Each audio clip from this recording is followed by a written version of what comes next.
Hey guys, welcome to my conversation with your 2A Florida State Duels champions, the head coach of Lake Gibson, Danny Walker. Coach Walker, man, every single time I watch you guys wrestle, it is an exciting thing to watch. How much fun is it being in the corner, or does it just give you heart palpitations? I think I said to Brant Parsons the other night, I said, it would be nice to get an easy one, maybe, and I know we've won a couple by a few more points, obviously, than what we did this last one, but it seems like every one of them, one or two matches goes a different way, and the outcome is completely different. Um, Somebody asked me the other day, what did you do when the final whistle blew? And I said, I took a breath. I finally could relax because things were so up and down in the dual meet, and there was turns that we didn't expect, and then we sort of got back on track with Gabby, and it just Mhm. and it just took off from there. And then I started doing calculations because obviously we had five different sets of paperwork with five different lineups in, and based off what bonus they got was what we were going to do at 32 and 38. So there was a lot of different things and a lot of different changing around that could have happened. So So I want to talk about that final duel because that really is what I'm interested in, as a former coach, the intricacies of kind of what you did and the chess pieces that were moved and different things like that, and what you were thinking of specific points of time. But let's start let's start back to the beginning of this year. You guys come in, you've won you've won a lot. You've won a lot of state duels. I think this is number 4 in a row. What Yes. is the conversation with the kids at the beginning of, this is not expected. Like, I mean, it is expected, but it's not Yes. something that's given. You've got to go out and earn it, just like those other teams have earned it. So the beginning of the year, obviously, everybody's looking at where kids are going to end up weight wise. This was sort of a year where, with the weight changes, with the new weights coming into Florida, we didn't actually know where kids were going to end up. With the old weights, we sort of knew where they were going to end up, um, and then obviously, so we had to wait for obviously the assessments to get put into the computer, so we can sort of look at that. Sort of gives you a A where gauge. everybody's Yeah. sort of going to go in that area. Right. Then we started looking at every weekend, looking at what weights they were competing at, and that started to give us an idea. So about, I don't know, I'd say about 5 weeks ago, we saw that there was two weight classes, and we had to get one of those weight classes, and that was 120 and 165 because they had some maneuverability there, and at both of those weights because they had a kid that went down. So we had a meeting with Gaetano Tedesco, and we said, hey, listen, we know that you're not going to wrestle 20 during the season, um, but would you sacrifice, make the descent down. It affected him in some of the tournaments leading up to it because he was having to weigh in so light on day one, and Mhm. keep his weight down. And every week was a constant. You got to weigh this and you have to weigh that. So that was the thing going in. We just once we figured out where we were going to go weight wise, we knew that we could win 6 matches. Um, we had to find at least another one and try to outbonus. Um, we thought we could find a way to get 8, and with the coin toss, it sort of helped us a little bit. We didn't end up getting 8, but the bonus points ultimately were the biggest thing that took us over the top. Yeah. Obviously, I was looking ahead to Jesuit. I mean, we were all kind of having those conversations, but you had to have the conversation with the kids that, Land O'Lakes sits there, Yeah, Fleming sits there. We have work to do before we can worry about them. So coming into the weekend, talking about those teams and maintaining your focus, because it looked like you guys were locked in every single duel. yeah. Well, Land Lakes, we knew that we had sat down and we knew from 26 to 65 were their best guys, and Mm-hmm. just happens to be that's where a lot of our great guys are, is right in that area right there. So we felt pretty confident with that one. With Fleming, I was pretty uptight with Fleming. Um, Obviously, we don't see Fleming Island a lot during the year. They're always solid. They're always mean. They're Mm-hmm. aggressive on top. We've had some problems with bottom work this year, so that was one of the things. The 6 pounder we didn't really know. Obviously, Gabby gets a headlock at the very end. Um, yeah, yeah. Which was crazy at the 13. very end, right? Yes, yes. 13, we knew we weren't favored in 13. Their 20 pounder, we hadn't seen him all year, but he was undefeated. I mean, he was undefeated. He had been running the gauntlet on a lot of different people. And then, 26, Tano hadn't wrestled, Guy Tano hadn't wrestled that brother, but he had wrestled the other one. Oh, Um, so again, Gaetano, that was coming off of an hour weigh-in where he had to make, because he made scratch the day before, and then he had to make the second weight the next day. So we didn't really know what to expect there. We knew it. We were favored at 32. We were wondering if we were going to again flop to 32, 38, but the duel started sort of in a good place for us to where we could not have to jump and move around. And obviously their injuries up top. yeah. I don't know. Yeah, their injuries up top. I don't know where the original 190 pounder was. And their 215 obviously is the Poe when he comes back. He's a solid kid also in the mix. So we got some breaks with obviously with them missing two of their better guys up in the upper weights, and then obviously I think once we just started pinning, it was Well, rolling pretty good. well, and both Tedesco's wins in Yep. that were huge. Like, Gabby's down at the very last second, throws the Yep. headlock. Gaetano, Yes. he's in a close match and Yep. gets a fall, and now things are in your favor. Like, I mean, not that Yes. they weren't in your favor Yes. before, but you now have Yep. control. Yeah. And that's how fast, because I had it written up the night before. There was one scenario where it was 36-31. Um, Brent had a little bit different scenario where it was 34, I think 20, 23, I think somewhere in that area. But each time it wasn't a big blowout duel when you put it Right. on paper, and they just showed up to wrestle. So I think they wanted to make a statement right from the get go. We haven't had I guess the consistent year all year from everybody. There's been individuals who've had amazing Mm-hmm. runs, and then it's been we'll show up at this term. This kid's a little bit consistent, and everybody, I think that's the hard part is getting the consistency. I don't know. Um, this year's just been a little bit different finding that consistency, but they put it together on Saturday or Friday, Saturday. So I can't Yeah. complain too much right now. No, no, no, no, definitely not. And you know what? No, This isn't the place to complain. You can go right back in the room and they'll that hear it from you, I'm sure. that's right. That's right. um, so one of the things before we jump to the Jesuit duel and get into a little bit more of the details that I was watching and obviously announcing and really having a good time of kind of, you know, living it up like all the fans were and they were really into it. Before we get to that, let's talk a little bit about I mean, you guys have now put together, I mean, so many years, dynasty type of sort of thing.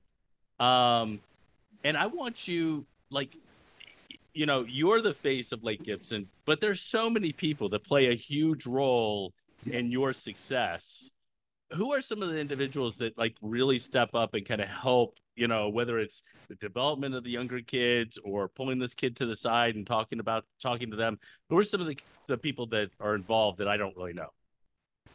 First and foremost is our administration. Number one, um, our administration. They completely when it comes to whatever tournament that we want to go to, they make sure that that's accessible school wise and schoolwork wise, stuff like that.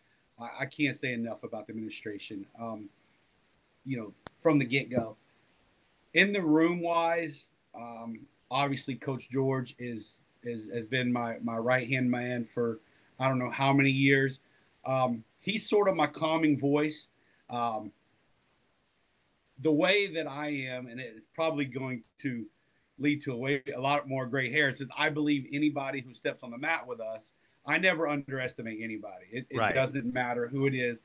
I in my head, how can they beat me, and what can I do?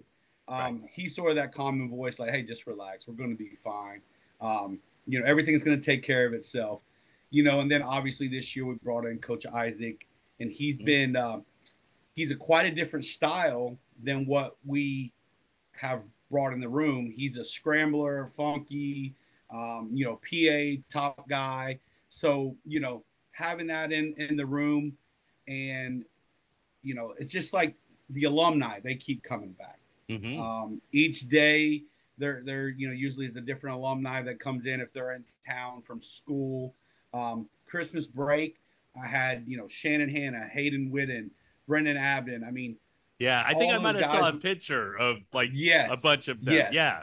and those guys, if the guys weren't a knockout or whatever, those guys were doing 2 a days, through those. So it's just been one group effort, and then obviously my parents. I mean, I got a crew that just of parents that are current, past parents.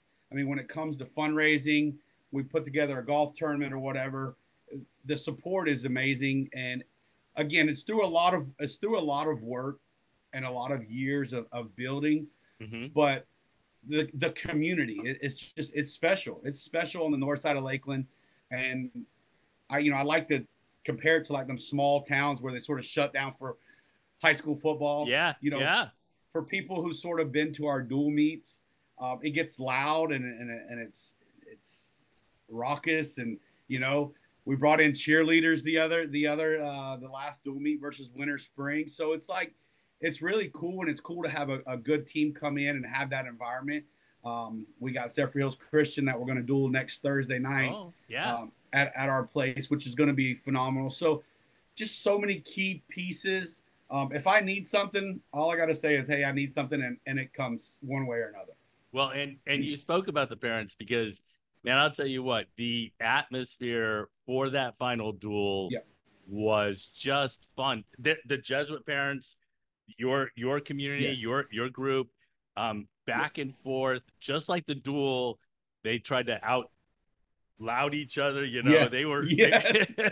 um, Yes. it was just it was the way that you love to see that. And for me it's a it's a frustration that it took so long for us to get the duels, because that's what this breeds. I mean, it's such a That's right. great atmosphere. You know, in 2060, so we had heard that rumblings that this was coming. So myself and Coach George, we said, because we thought it was actually going to happen in 2016. So we said, hey, we need to get our team prepared for when they have that. So there was a time we went down to, in order to prepare, get our team starting in 2016 to prepare for duels. We wrestled a duel on a Wednesday night. We drove down to Olympic Heights that night. We wrestled a duel against Olympic Heights on Thursday. We woke up the next morning and drove across Alligator Alley and wrestled Riverdale, and a Did duel you the very really? next night under Wow. the spotlight. And let me tell you something. That was an awesome experience, and that was just sort of how we started instilling in the kids. Like the dual meets mean so much, and it was amazing. Olympic Heights had a good atmosphere, and obviously Coach Hayward was at Riverdale, Right. and he had the spotlight, and it was crazy in there. So it's something that we started building for from 2016 to try to get to that point where Well, we are now. and it shows. I mean, Yeah, obviously in your preparation, the kids are, expected, that sort of thing. So let's yeah, jump to that Jesuit duel. And we start right off with Brandon Cody and Braden yeah, Kalen. And you know, Cody, I mean, we always talk when I talk to coaches, it's do your job. And Braden yes. Kalen understood his job to go out there and compete. At the beginning, it looked like it might get away from him, and then he was able to battle back through. Can you talk about that mindset of instilling that in your kids, of battling through when you're in tough positions? Well, this started last year because we were joking around the other day that Braden Cahalan Okay, Halen, has I'm sort of sorry. been he's sort of been the sacrificial lamb um, the last 2 years. So last year, I don't know if you're familiar, but we needed him to wrestle 220 against Fleming Island in the duel against Fleming Island. Oh, And wow.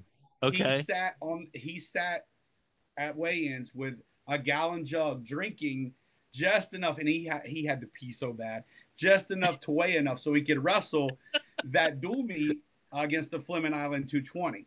So fast forward this year, he's at his regular weight.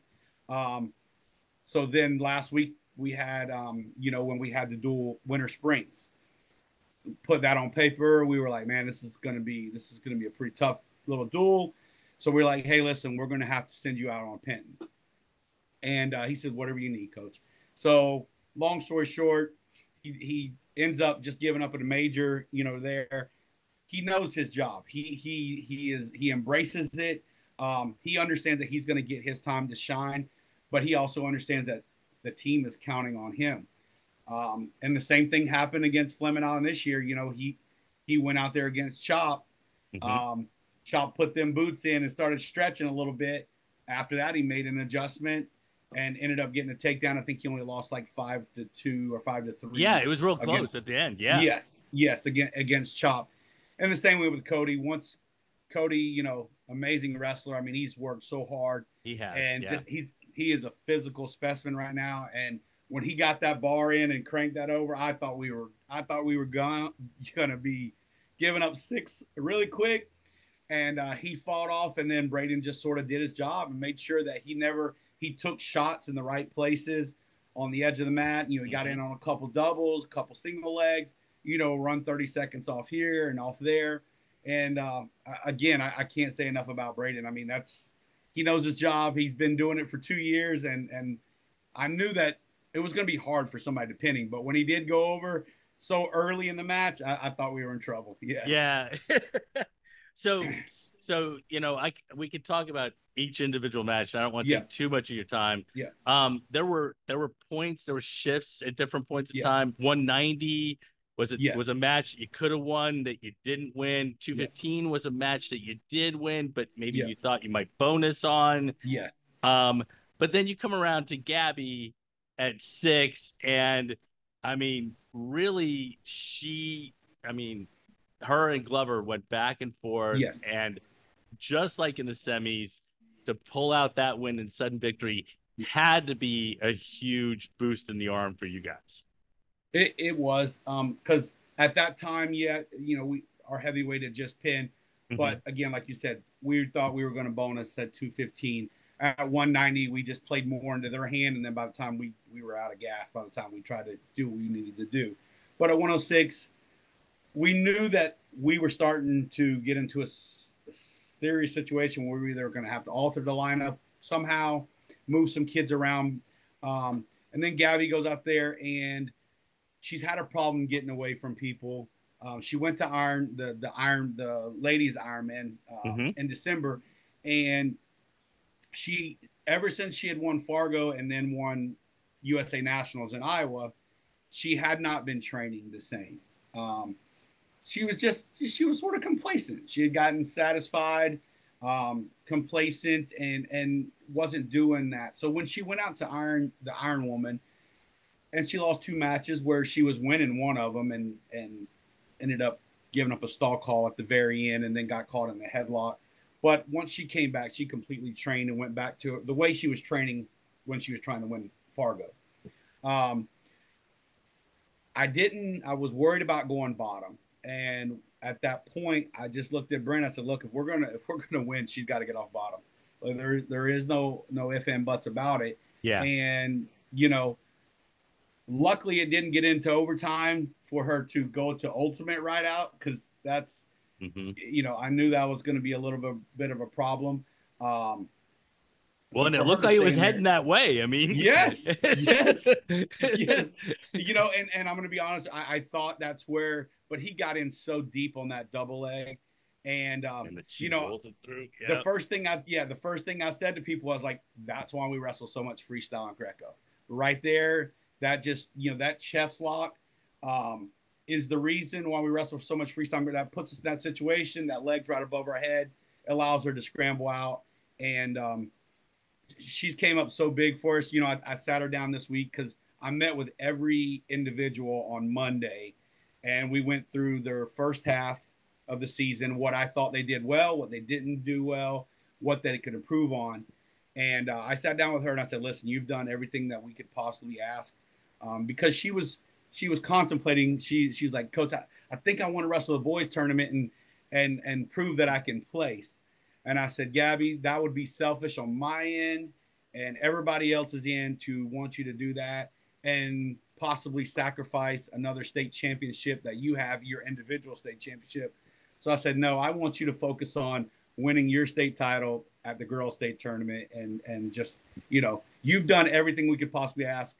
We wouldn't even be sitting in this situation without you." So I just told her how much I appreciated her, and it's time to just focus on her winning her girls' state title now. Yeah, well, and I'm gonna wait on my next question as far as that goes, Yep. because that's actually my one of my last questions. But before Yep. we get to that question, you got Lowe takes a close loss to Lermer. Yep. You've got Gaetano Yep. Tedesco takes a close loss to Reed Yakes.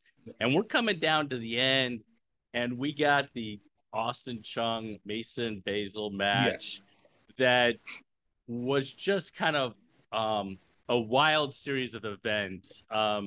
What uh, what were you kind of thinking during the course of that match, and how big was it for Austin to come through?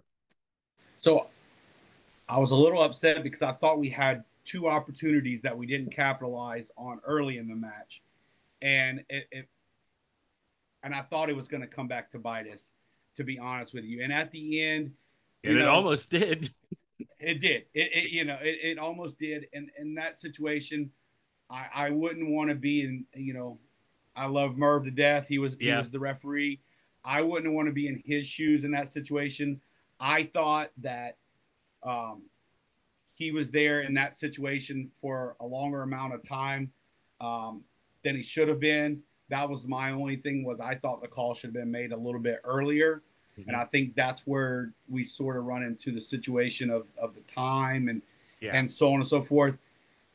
Either way, it would have been, like I said, they weren't happy. Had their call been reversed, I You wouldn't have wouldn't. been happy. Agree. There was going to be somebody that wasn't happy, and they were two amazing athletes just scrapping out there. The last two scrambles, I can tell you this: that was those last two scrambles were worth the price of admission to Hmm. anybody who showed up that day. I can tell you that it was amazing, and they're probably going to see each other down the road here in a couple weeks in March.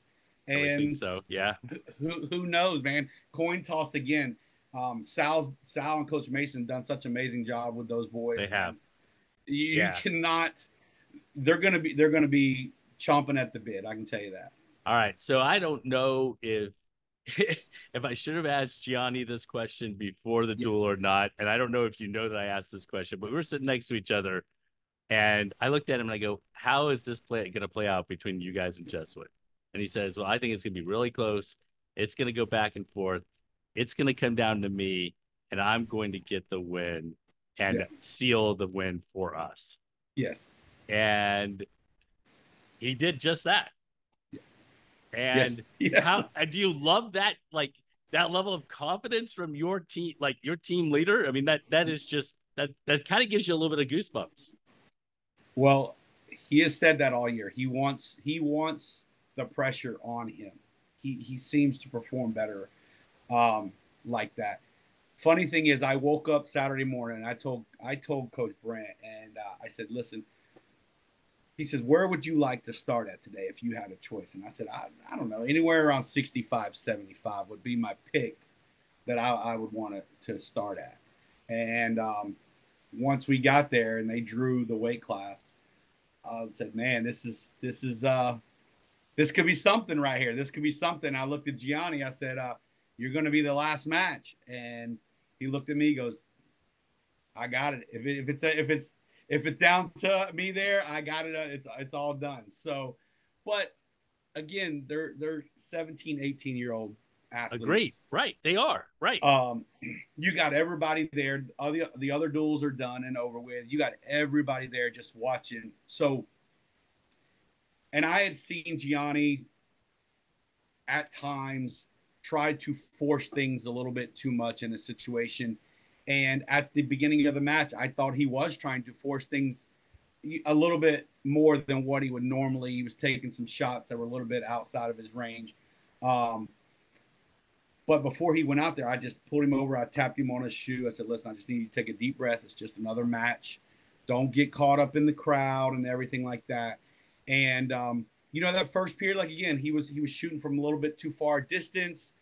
But once he settled down and some of the nerves, those last couple shots, they were quick and they were fast. Yeah, they and were they good. were deep.